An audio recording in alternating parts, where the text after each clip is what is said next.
Welcome to Sports Geek, the podcast built for sports digital and sports business professionals.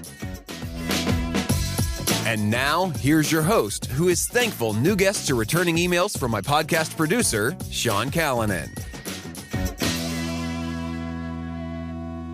Thanks, DJ Joel. I'm Sean Callanan, and welcome to episode 355 of Sports Geek. This week, I chat with a good mate of mine who's now in a new gig. He is the Commissioner of the Big West, Dan Butterley. Looking forward to having Dan back on the podcast. He has been on the podcast before, but I do want to agree with DJ Joel at the top there. I am very thankful for new guests who are replying to my podcast producer, Jess's emails. So keep an eye out.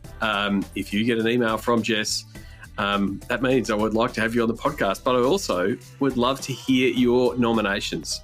Either send me an email, Sean@sportsgeekhq.com, or just go to sportsgeekhq.com/nominate and nominate a guest. I've been really thankful for guests that have nominated a couple of guests this year, whether they be listeners or guests that have come back and suggested some new voices. If there are voices that are working in the sports biz industry that aren't getting the kudos they deserve, I would love to have a chat to them, especially if they're killing it. And if you recommend to me that they are killing it, that's a pretty good recommendation from my point of view. As always, you can listen to all episodes of Sports Geek at sportsgeekhq.com. Check all the episodes out, and then you can also check out some of the services that we offer around digital to dollars and helping sports better connect with fans with those revenue outcomes. That's what we're trying to do. With every single client, you can always reach me, as I said, at Sean Callanan on all socials, or Sean at sportsgeekhq.com. Let's get into my chat with Dan Butterley, long-time sports executive and now three-time podcast guest.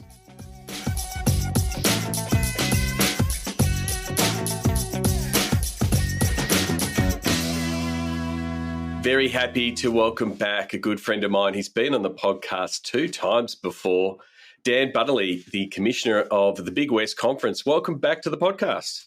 Sean, it is an honor to be back on. I absolutely love listening to the podcast. An honor to be on a third time. Terrific. Yeah. So for those who don't know, you can go back to episode 19 when I was doing the podcast primarily via radio interview.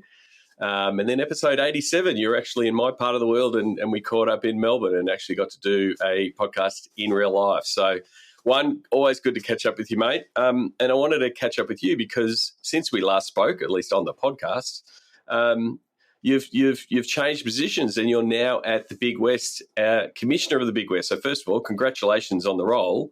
Tell us about, I guess, the move, because you were at the Mountain West for 21 years. Yeah, it's crazy. I mean, obviously the Mountain West, much more known for football in the western part of the United States, but obviously coming over to the Big West was a great opportunity for me to become a commissioner of an NCAA Division I league that did not have football. At the Mountain West, I really focused primarily on men's and women's basketball, the basketball championships, and our external relations side. So honored to be the commissioner here at the Big West, where we officially in the year 2024-25, we'll have 23 sports. And we're nationally prominent, more in the Olympic-style sports than we are the football-style sports. So excited to come here. Took the opportunity back in May 2020 during the height of COVID. Had to manage COVID throughout that first year and a half, but we've really got things running now at the Big West. So for those who don't know, the Big West membership, where are all the schools based, and sort of what does the footprint look like for the Big West? Footprint's great. I mean, we're literally 10 institutions, 10 universities in the state of California, and then the University of Hawaii in Hawaii. So a 2-state conference, 5 University of California system institutions, 5 Cal State University systems, and then the University of Hawaii. So many like-minded, high academic, high-achieving institutions. And you did mention there basketball being one, but there's multiple sports, both across men's and women's, that are part of the Big West. What are some of the sports that are attracting Big West fans, across that spectrum? Probably our most prominent sport, we won national championships in it since I've been here, is men's volleyball. Attracts a huge audience for us, huge ratings for us. Very prominent sport. We just announced 2 weeks ago that we're taking the championships, men's volleyball championships, to the University of Hawaii. So a little bit close to our friends there in Australia. If you want to come over and participate in that in April. But men's and women's volleyball, very strong. Men's and women's soccer, very strong. Big West is probably known most for baseball and softball, and then men's and women's basketball. Those are our prominent sports in the Big West. And as you said there, a bunch of sports there have been, just recently re-included at LA 28. So that must be exciting for a lot of those student athletes who are, playing baseball and softball and the like, to be included for LA 28, not that far on the horizon for them. Particularly our water polo student athletes, our volleyball student athletes. I mean, we have Olympians that have played for the United States and many other countries in that respect, Sean. So it's not just the United States that they represent, but I think we had over a dozen countries represented back in the last Olympics here at the Big West. So again, very Olympic sports dominated here at the Big West Conference. And so, you're now commissioner of the conference, moving up to, the big chair. What's been the change from what you were doing at the Mountain West as an associate commissioner and the like, and looking after different sports, to overseeing everything? What's been the main change for you? I think the biggest change has been obviously going from really a couple sport focus and managing external relations to really now overseeing the entire operation, adding championships to the Big West, improving our student athlete experiences, doing the things that we needed to do to improve the operations at the Big West Conference as well. During a time of COVID, great change in the NCAA structure, as well as great changes forthcoming in NCAA governance and policies and procedures as well. So every day has been a new challenge, things that I don't know if you could ever prepare for the things that have come forth in the last 3 years. But fortunately, I've worked with some great people. I work with great people here at the Big West. I've been able to bring on some amazing staff to help us guide our institutions and guide our membership through all the changes that are forthcoming. And I think those have been the challenges that have approached us, and we continue to tackle them head on and try to put our student athletes in the best position here at the Big West. And so from because you're very much, you're a conference, you're bringing all the schools together, you're calling them your member institutions.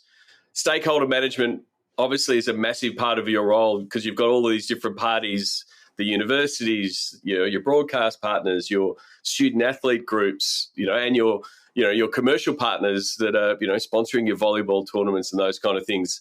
How do you, I know we've known each other for 20 years. You're really good at maintaining relationships. How do you manage all of those different relationships? Because again, sometimes they're competing. They have different needs and different focuses. How do you try to bring them all together? I think more than anything, communication, and Sean, sharing as much information as possible. I'm very transparent in my approach with our member institutions. I do a weekly blog for our member institutions to keep them informed of what's going on, not only in our operation here at the Big West, but also the NCAA, our championships, our broadcast, corporate partners that we're brought on, and why we're bringing them on board. We really want corporate partners that align with the Big West and our philosophies, and obviously don't cause our student athletes any issues with drug testing or any other issues, sports betting or those type of things that are out there nowadays. So again, just trying to align based upon our philosophies, our brand, and trying to keep everybody rowing in the same direction with information. And so how, again, you said you started as commissioner in July 2020 at the height of COVID. Normally you would have done a bit of a roadshow, a bit of a tour, going around to every school, shaking a lot of hands, all of those things we weren't allowed to do. So how did you get that ramp up speed to build those, connections? You might have already crossed paths with a bunch of them, in the Mountain West, but how did you get those initial, relationships formed and started to build a rapport with some of both the member institutions and also your other important stakeholders? Thank goodness for the implementation of virtual meetings, Sean, in many ways. I officially got hired May 1st, 2020. Immediately started getting involved with the Big West through virtual meetings. Our athletic directors were meeting about once or twice a week during that COVID time period. So really was getting ingrained with them via virtual meetings more than anything. But yes, you're right. The first 100 days, you always want to get out to every institution, meet the administrations, meet the student athletes, coaches on down the list. I wasn't able to do that for the first year and a half in this job in many ways. I started, I think August of 2021 was the first institution we went to Cal State Bakersfield They invited us over. We offered every institution the opportunity for senior staff to come over and do a road show, so our senior staff could get to know our institutions beyond just me. And Bakersfield was the first place we went to, and it was just a breath of fresh air being able to get out and see institutions for the first time, because here, particularly in California, things were shut down for so long during that COVID stretch, and we were dealing with county by county, city by city issues during that time. So fortunately, again, virtual meetings, frequent virtual meetings. I had one athletic director that told me at the time, we're only used to meeting twice a year, and we're meeting every week. But that really allowed me to get a sense of who our institutions were, who our leadership was, and what they wanted from the Big West moving forward. I mean, that was a little bit of the upside of when everyone went to remote working and went to virtual. Because, again, if we're talking in 2019, most people said it doesn't work. You can't really have a meeting if you're not in a boardroom. But just then you're talking about that you actually probably had more meetings and more contact time with a lot of the different stakeholders and the member institutions because you were doing it virtual. You weren't stuck in California traffic. So there's all these upsides. Do you think, has your, looking now, you're still doing virtual meetings? Do you think that as actually, you've got more cadence and more contact time with different people because of the way work has changed? Very much so, Sean. I think virtual meetings has helped every business. I can remember February 2020, even March 2020, before COVID really hit, we were still dealing with speakerphones and conference calls, not virtual meetings. People really didn't get introduced to Zoom or Teams or other modes of virtual communication, virtual meetings like this until March of 2020, late March of 2020. So I think it has improved communication with my member institutions. Instead of just having a speakerphone and not really being able to see facial expressions or their reactions to various things, it's been good in many ways. I have a flaw that I sometimes let my facial expressions be seen in virtual meetings. It's just one thing of things that happen. It's just human nature. I play my cards that way a little bit, but obviously I think, again, it's really helped me get to know who our membership is. And it's helped me with NCAA governance committees I'm on as well, trying to get to know those individuals across the country. Yeah, you've got to really be careful of your eye rolls and yawns when someone is talking about a new initiative, because now the camera is on, it's expected. And so it has changed the landscape. One of the things, I do read your column, The Bold Type, and only the bold is the mantra and the driving mantra for the Big West. Tell us a little bit about that and why that's so important. Well, part of it, the weekly blog we just came out with publicly just within the last couple of months. It was an idea of my staff's to make the internal, what I call This Week in the Big West, make it a blog available to the public as well. So obviously some information is shared with the institutions. We clean it up for the public, through the Bold Type. But part of we went through a major brand review back in the summer of 2021, pretty much that January through July of 2021. We researched over 2,300 individuals. 80 were in person or virtual interviews with student athletes, coaches, broadcast partners, athletic directors, presidents, on down the list. And then we interviewed fans as well. Really wanted to get the impact of fans as to what they thought the Big West was and should be. So as we worked with partners on this overall brand, it wasn't necessarily, Sean, creating a new logo as much as really trying to find out what the membership wanted for the Big West, what they saw the Big West should be moving forward, and really creating a new bold statement as to a tagline and things that we were looking at moving forward. Our student athletes picked Only the Bold. That's ultimately where it came out. We had a committee made up of presidents, athletic directors, senior women administrators, faculty reps, branding people, and student athletes. And one of the student athletes, as we went through various taglines, she said, "That gets me motivated. That really gets me wanting to play in the Big West, be a part of the Big West, knowing that we want to be bold moving forward." And that's her statement. Sold it to our presidents and chancellors, and that's why we went that direction. We want to be bold. We've created our pillars and where we want to go moving forward with the Big West. And those are things that we look at daily as we develop policies and procedures and rules and things that we're looking at for the Big West moving forward. And it's also not just, I guess, a marketing tagline and a way you want to present your sports, on court or on field. It's also part of that the activism of the student athlete and giving them a voice, and some of the initiatives that you're trying at the Big West, and that making that more complete student athlete experience?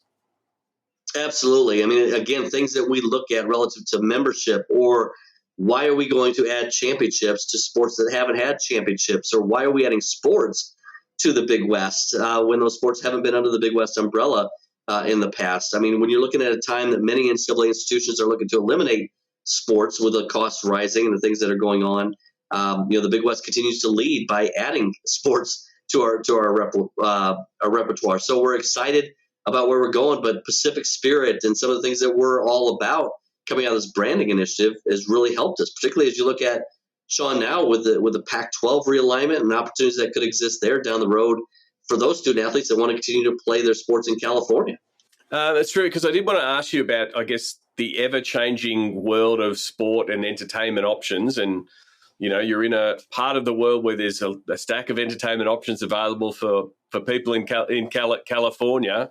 How do you, keep pushing the Big West in front of, your current audiences and the people that love your member institutions, but also, finding new fans and staying relevant in a really competitive market?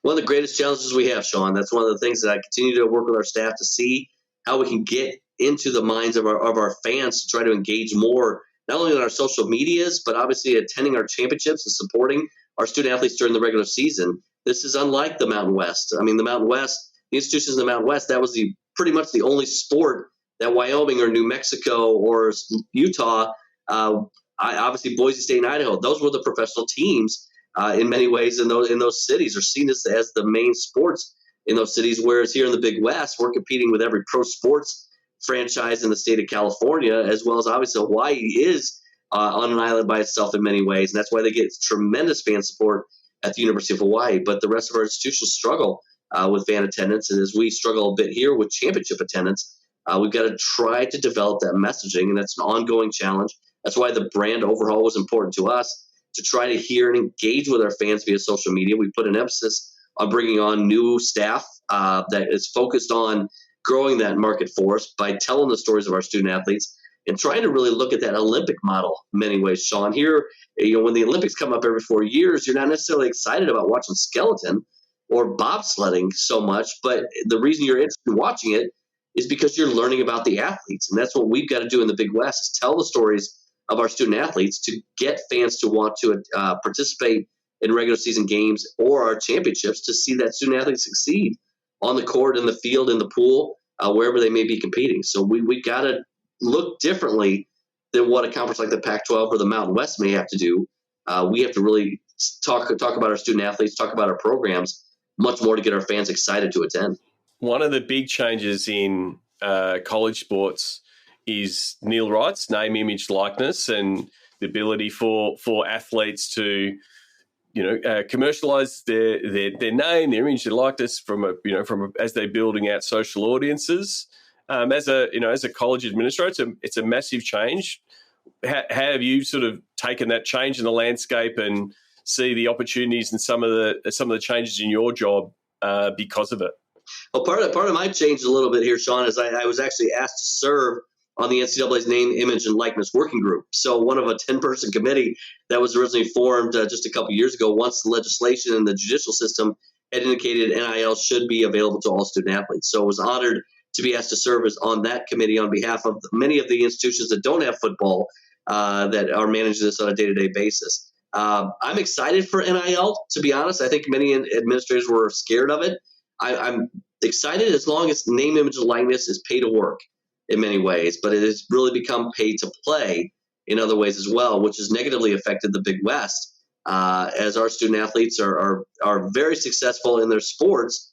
But what we're finding is many student athletes in the Big West, a number of our first team, all conference, second team, all conference, men's and women's basketball players in particular, can show that they can play Division I, and bigger institutions or their collectives are able to offer them NIL opportunities that far exceed what many administrators are even getting paid in that respect. So name, image, and likeness was created for student athletes to make money on their social media, on teaching camps or doing things that are that they're successful at, selling a brand of clothing, doing those type of things, not pay to play, Sean. I think that's been the greatest challenge for the NCAA and particularly the Big West is it really has become pay to play versus anything like name, image, likeness was intended to be, I believe.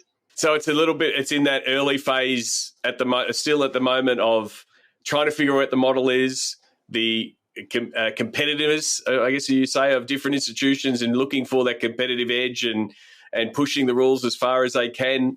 Do you think at some time it's going to sort of balance out to, like you said, get to that pay to work? You know, if you've got a great social audience, you can deliver great outcomes for us. That's why we're coming to you, and sort of getting that balance right. Is it because it's still relatively new? It's still relatively new, and I think that's the challenge as we continue to look at name, image, and likeness and what it should be, what it can be. We don't want to take anything away from the student athletes. That they've earned this opportunity. We definitely want to provide the opportunity, but it really comes back to protecting them in many ways. As we found, there's many bad actors, agents in the area, or so-called agents in the area that are committing student athletes to 40% contracts, taking 40% of their deals, or lifetime contracts, some of these type of things. Things that we need to do to help student athletes with taxes and legal advice and other things that they may not know about forming their own business in some ways. I mean, it's always great when you're offered money, but you also got to understand that you got to pay taxes on that money and insurance, all the other things that you got to deal with as a business in many ways, as a name, image, likeness. So again, we're trying to do what we can, what's best for the student athletes. And I think that's always a challenge when you got media that want to put something negative to anything institutions or conferences of the NCAA wants to do to help student athletes in this area. But one of the challenges we're facing, Sean, is obviously the communications process, trying to get information out in a legal environment that's very challenging right now. And it is, again, when new opportunities come on board, that you do get a variety of different, like I said, different actors coming in, some with the best intentions. You know, when you're looking at the pro scene, you have players associations and leagues doing a really, you know, that's been their job for, you know, many, many years to protect the interests of the players. And, you know, that infrastructure is still developing in the college landscape. So it becomes another, you know, administrative governance piece that you have to take on as either, you know, the conference or the member institutions to, like you said, protect the athletes sometimes from themselves. And you're right, Sean. I mean, it really has become, when you look at the NBA or the NFL or those type of players associations, they don't have individual state laws that prohibit things that can or can't be done. And that's what we're dealing with right now on the NCAA side is I think it's 36, 37 different state laws in the name, image, and likeness space, which has created challenges across the competitive landscape across, you know, for all NCAA sports in many ways. That's why there's a lot of action asking for Congress and the federal government to get involved in this process to try to level out the individual state laws with federal legislation that can put everybody back on a playing field that everybody understands. Coaches understands, administrators understand, student athletes understand. That's one of the things we've heard from student athletes that have served on some of these committees is it's confusing as to what I can do at this institution versus what I can't do at this institution. And sometimes that puts a significant competitive advantage to one institution over the other. So I'm not one that's been a proponent of federal law or federal legislation or federal involvement in college athletics, but that's ultimately what we're going to need in this name, image, and likeness space to try to level the playing field because of the various individual state laws.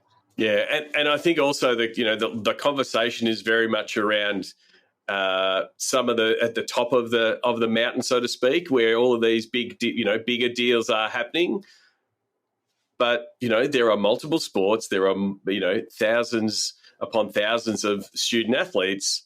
And just because one or two at the very top are big TikTok stars and they're getting a lot of money, you know, doing product placement, that is not actually translating to, you know, 98% of the student athlete base. So, you know, the conversation still is, you know, in its infancy as far as legislation, but also just understanding who it is affecting, because, you know, your focus is very much on, you know, the student athlete and making sure they have the students. You must be, you know, very proud of something like the Big West Commissioners Cup that focuses on that.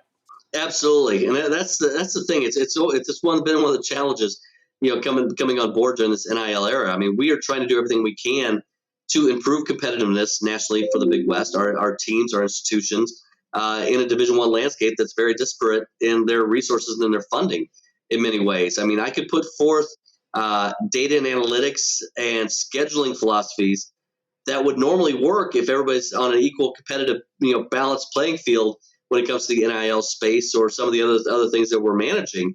But if we're going to continue to lose players as what's been termed a free agency period in many ways, or losing student athletes to what's been termed free agency, that creates a challenge. We could be very competitive if we, as a Big West or any mid-major or that level, if we can keep our student athletes, that's important for us to continue to improve competitively. If we can't keep our student athletes at our institutions, that's where we're going to continue to have challenges, and that's where the cream is always going to rise to the top for those institutions that have significantly more resources, that football money to provide in those areas. But it ultimately comes down to, that's why my number one priority is try to improve the student athlete experience in the Big West. We have amazing academic institutions, tremendous degrees when you graduate.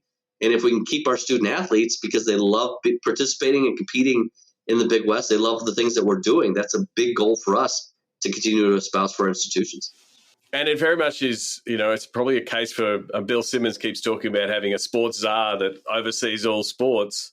It's almost needed, because part of the beauty of college sports is that pinnacle when the best of the best come together. You've been involved with March Madness, and there's 64 teams coming in, the bowl games across football. That only works because you've got all these teams competing, and that competitive integrity of a 16 seed could beat a 1 seed, and all of those things. It's part of the beauty of those big tournaments. But if it starts being concentrated into too few, then you have less of that drama. Less, no one tunes into the first 3 rounds because it's all predictable. It is something that as a commissioner, and I guess your other executives that are looking at it at a commissioner level, it's something you need the sport overall and the ecosystem to be healthy to provide that big excitement that it does when it gets to the pointy end of the season for a lot of the different sports. Yeah, and I think you've hit it. I think the number one thing commissioners talk about that binds all of the 32 conferences together, the 360 plus Division I institutions together, is that NCAA basketball tournament, the Division I basketball championships, because you can't have a Fairleigh Dickinson beat Purdue, a 16 beat a 1. It hasn't happened much over the historic term of the NCAA tournament, but it seems to be happening a lot more, Sean, in the last 3 or 4 years. So it just goes to show that there's so much parity in college basketball that there is the reason you create that interest in college sports is because of the Davids versus Goliaths in many ways. And when you get to a point that you're only going to be able to make the NCAA tournament, the National Invitational Tournament, which came out with news on Friday, when it's only available to the Goliaths, the interest in those championships is going to wane, and the NCAA is going to struggle moving forward. One thing I wanted to ask you, I always ask people how they, get into the world of sports or why they should.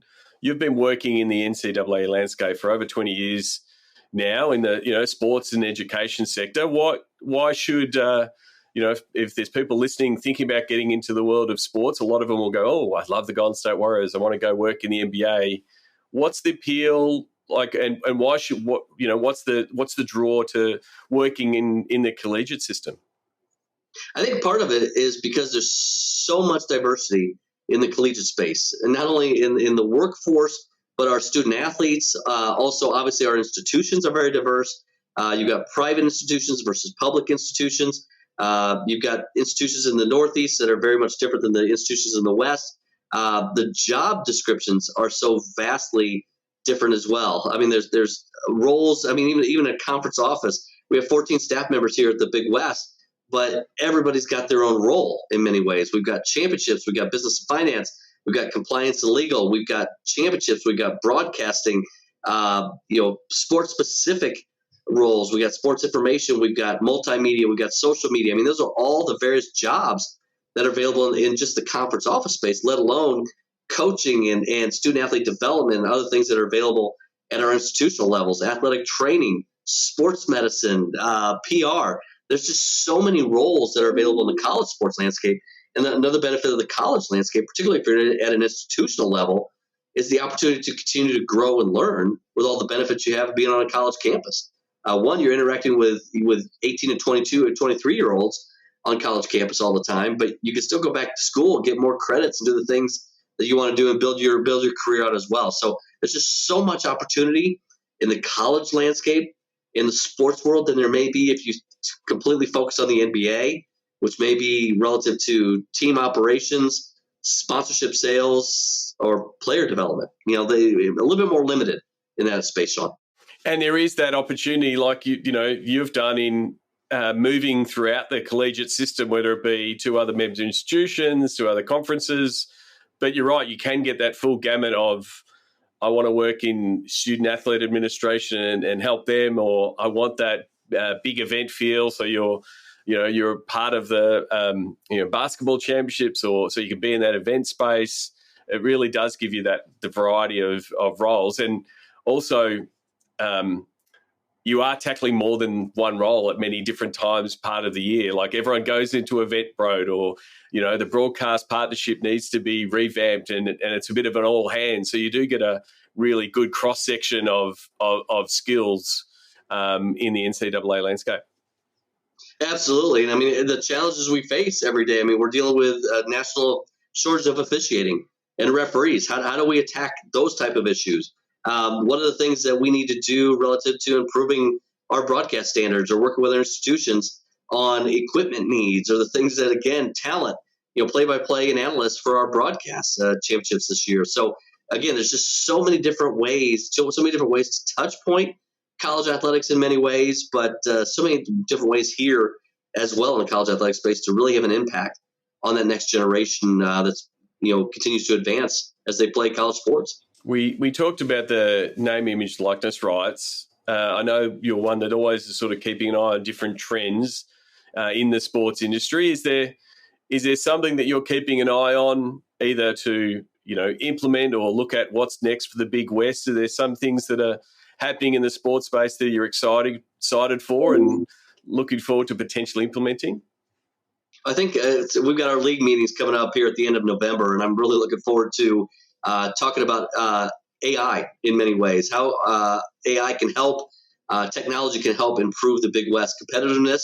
Again, as I talked to the membership back when I was interviewing for this position, and I think it came out during my interview, or during a media interview I did right after I got hired, we've really got to look to play Moneyball in the Big West. We've got to look at data analytics, ways to schedule better, do the things that we could do with the resources we have versus the resources that everybody would like to have. We know we're not going to get $1 billion TV agreement in many ways. We have to play within the means that we have at the academic institutions that we have. And that's one of the challenges we have in the Big West. It's an opportunity in many ways. If you are a student athlete in the Big West, you're a very smart student athlete. I think Cal Poly up in San Luis Obispo turned down 18,000 straight A students in high school to come to their university 2 years ago.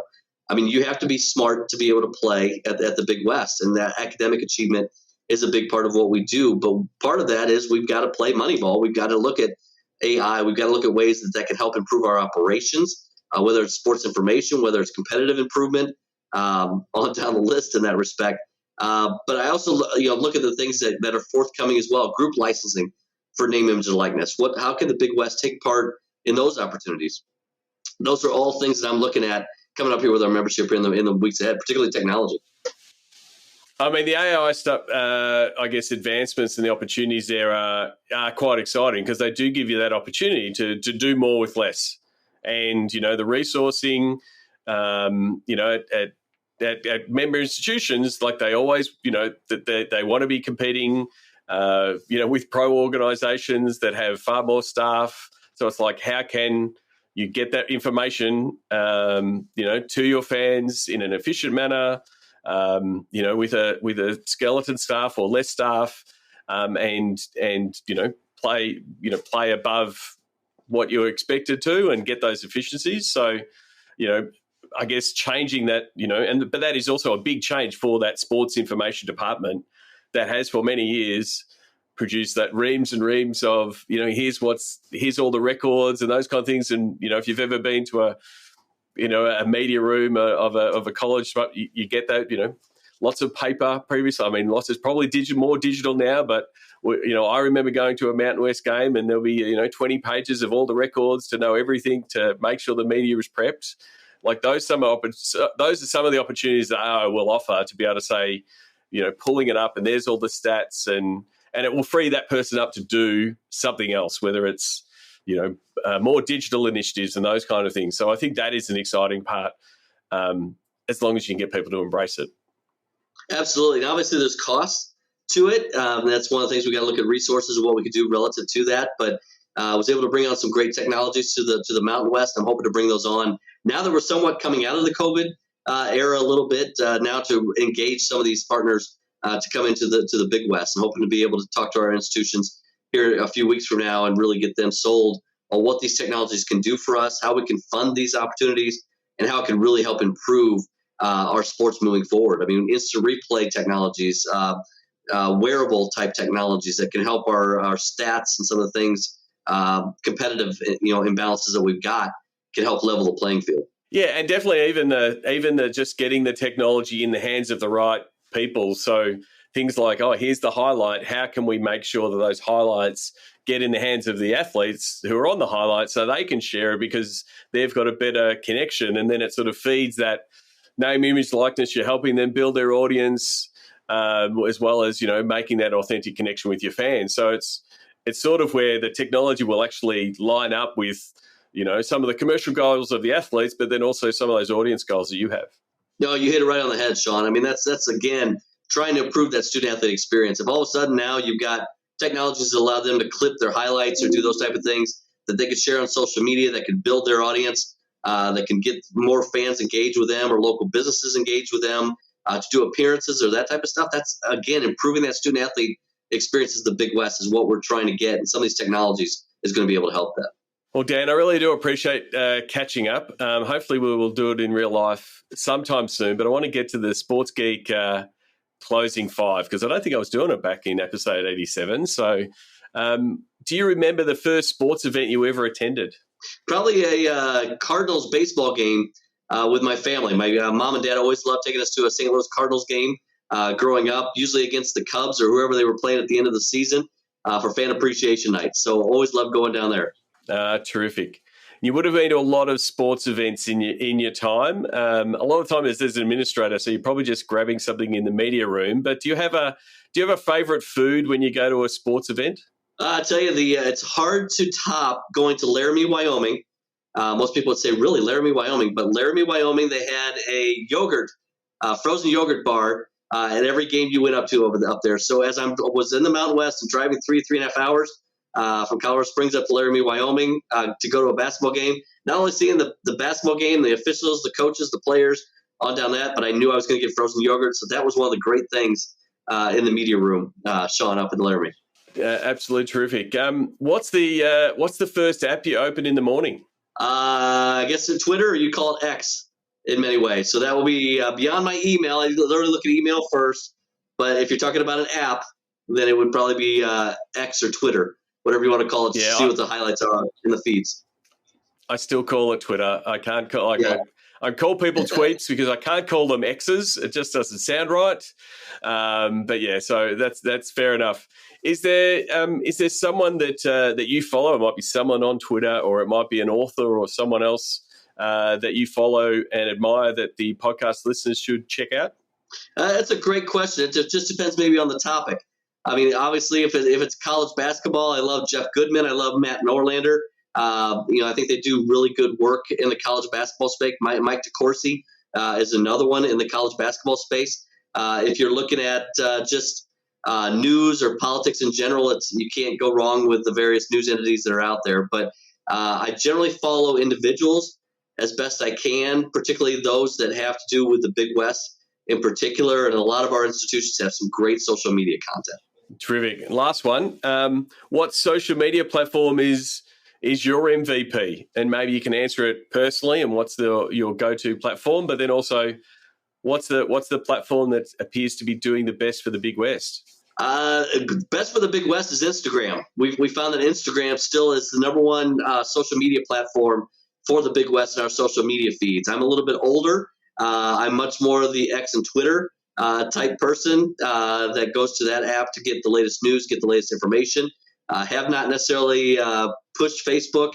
I find that more friends and family versus business opportunities. I find LinkedIn has been really good to post various things for the Big West as well. But Instagram seems to still be our number one social media feed. Very, very true. It is very much at the forefront for a lot of platforms. There has been debate on the sports Twitter and sports X, if you want. It seems to be sport is the last, I guess, vertical that's sort of holding on, maybe for dear life with Twitter, to say we still want Twitter to be around because it has been, our secondary color commentator, sideline reporter while we're watching live sport. And it's sort of why a lot of people in the sports Twitter space fell in love with it. Will we still be tweeting in 12 months' time? Is it? How are you feeling about where Twitter is currently? I think if Elon Musk would stop right now, I think we're okay. If he continues to play with this toy that he calls it, then I think it causes issues. Yes, I'm 100% in agreement with you. The second screen experience for me was always watching the game, but following Twitter.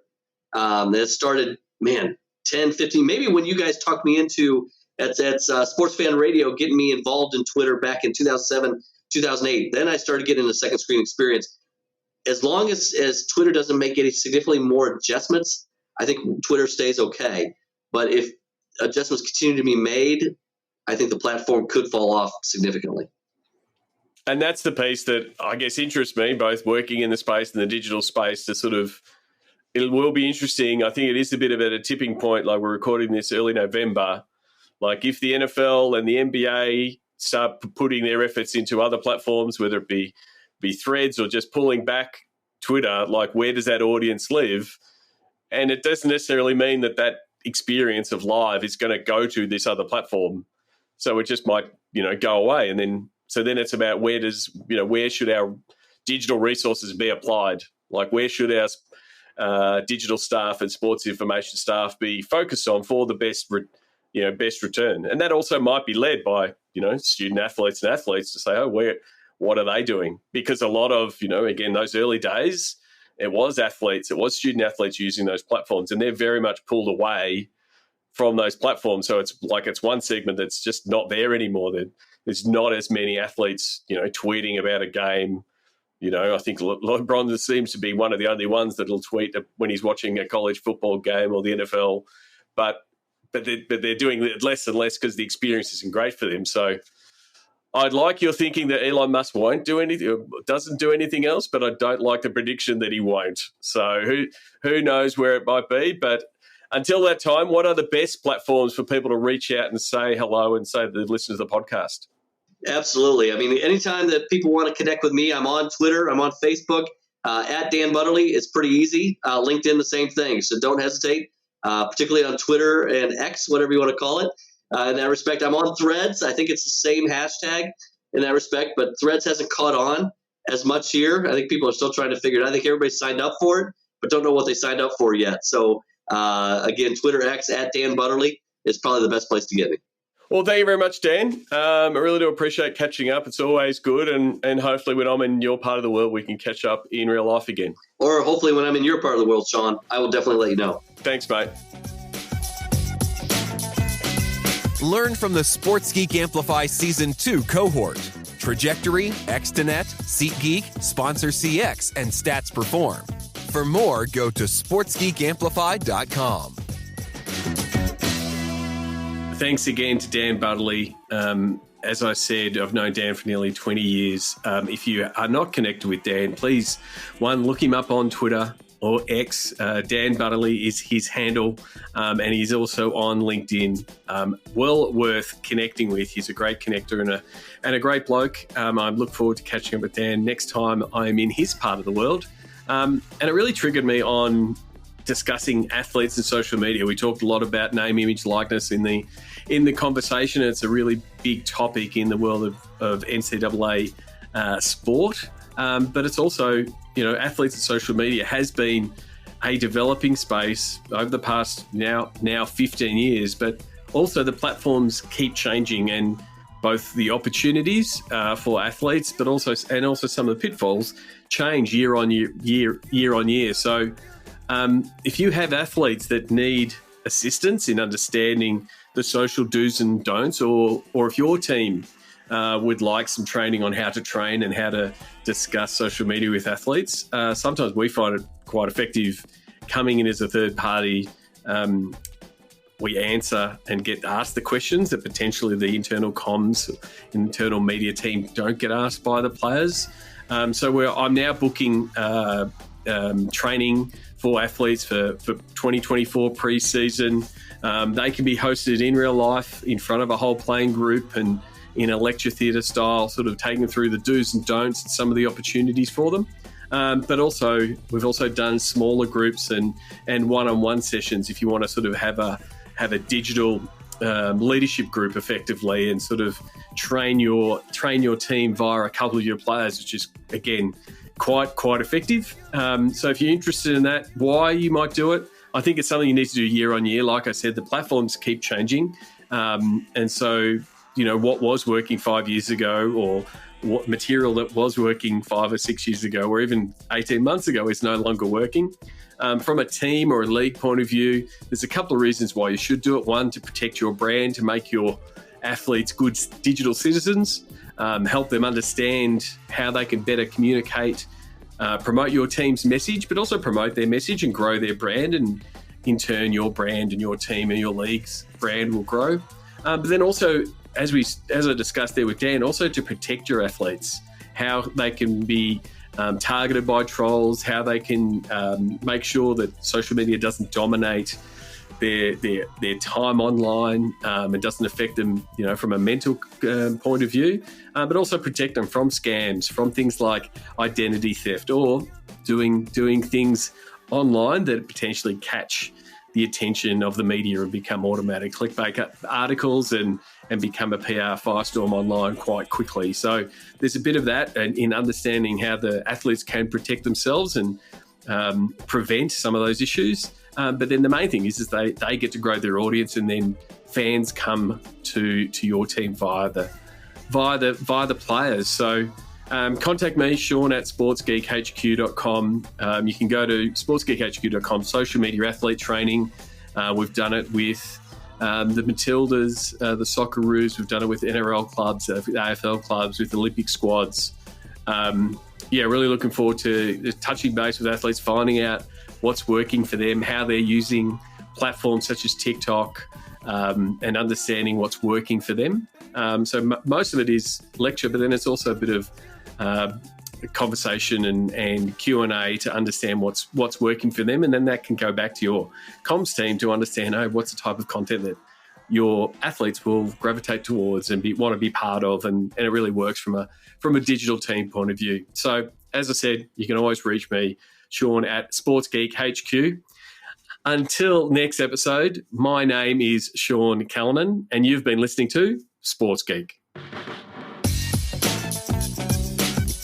Looking to help your digital or sponsorship team? Book in for a Pick My Brain session with Sean Callanan to help your team level up. Book now at sportsgeekhq.com/pickmybrain. Want to help drive more revenue from your digital efforts? Book a time for a call. Go to sportsgeekhq.com/phone call.